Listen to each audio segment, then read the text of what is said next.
Harry Connick Junior toute la matinée pour se réveiller en douceur avec vous. Il y a pire, évidemment qu'il y a pire. Alors, on va reprendre les cahiers de vacances. Il n'y a pas que les enfants qui révisent en été, les grands aussi. Et vous nous proposez de réviser les règles essentielles de la grammaire française. Aujourd'hui, on va parler de l'impératif. La construction de l'impératif, effectivement, souvent les gens se trompent essentiellement à la deuxième personne quand on dit par exemple court, vole, jette, mange, part, revient. Est-ce qu'on met un S? Est-ce qu'on met un S ou est-ce qu'on n'en met pas? Donc regardons le sujet et vous aurez la réponse à la fin. On y va.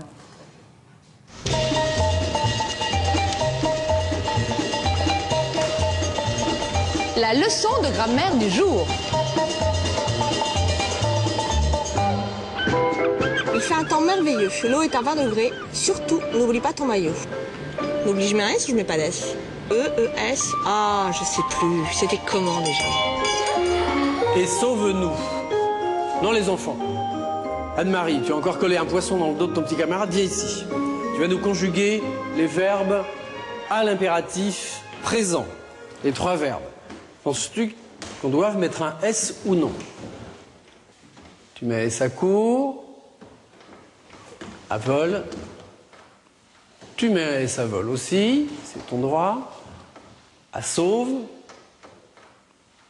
Merci Anne-Marie. Là, tu n'as pas été moins brillante que le poisson. Hein. On va donc voir ce que tu as commis comme petites erreurs. D'abord, tu as bien écrit court, mais vol, je ne mets pas de S.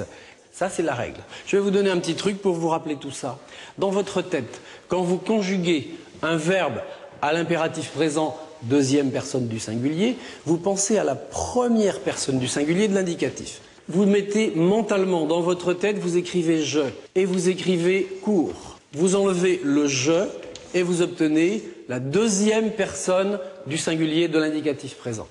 Je mets donc la même chose, première personne de l'indicatif présent pour vol. Je vole, j'enlève le « je » et il me reste « vol » et vous obtenez la deuxième personne de l'impératif présent du verbe « voler ». Ah mais oui, bien sûr, n'oublie sans S, n'oublie, O-U-B-L-I-E. À l'impératif deuxième personne du singulier, les verbes en ER ne prennent pas de S, tous les autres prennent un S. Le S au deuxième et troisième groupe. Exactement. Alors le premier groupe, les verbes se finissent en ER, voler, manger, aimer, embrasser. Les verbes du deuxième groupe et du troisième groupe, ce sont toutes les autres terminaisons. Ir. Ir, exactement. Et deuxième groupe, ça finit toujours en issant, pâlir, pâlissant, rougir, rougissant, grandir, grandissant, issant. Et troisième groupe, courir, courant, partir, partant. Voilà. Donc les verbes. En tout cas, facile pour un enfant, par exemple, de comprendre les explications du professeur. Non, on y arrive c'est assez simple de se dire. Le présent, c'est vraiment le premier temps que l'on étudie à l'école. Et je trouve que son idée de dire, on prend la première personne du singulier au présent. Astucieux. Je vole, je cours, je mange, j'embrasse. Et on garde cette construction pour l'impératif. C'est assez simple, je trouve, pour le retenir. Un autre exercice, le quand. Le quand. Alors, on se trompe très souvent quand on écrit le mot quand. Savoir s'il faut mettre quand, Q-U-A-N-D, ou quand, Q-U-A-N-T. Comme la grande Lulu, ça c'est D. Danse le French cancan, son mari sourit. Son amant sourit. Son amant sourit, pardon. Quant à son mari, effectivement, il en fait des cancans. Bah oui, le Alors, T. Quand la grande Lulu danse le French cancan, on garde le T ou on garde le D? Bah le D. Le D, exactement, puisque c'est le temps, au moment où. Quant à son mari, il en fait des cancans. Bah, et le T. Le T. Alors, pour se souvenir, il y a un système qui est assez simple.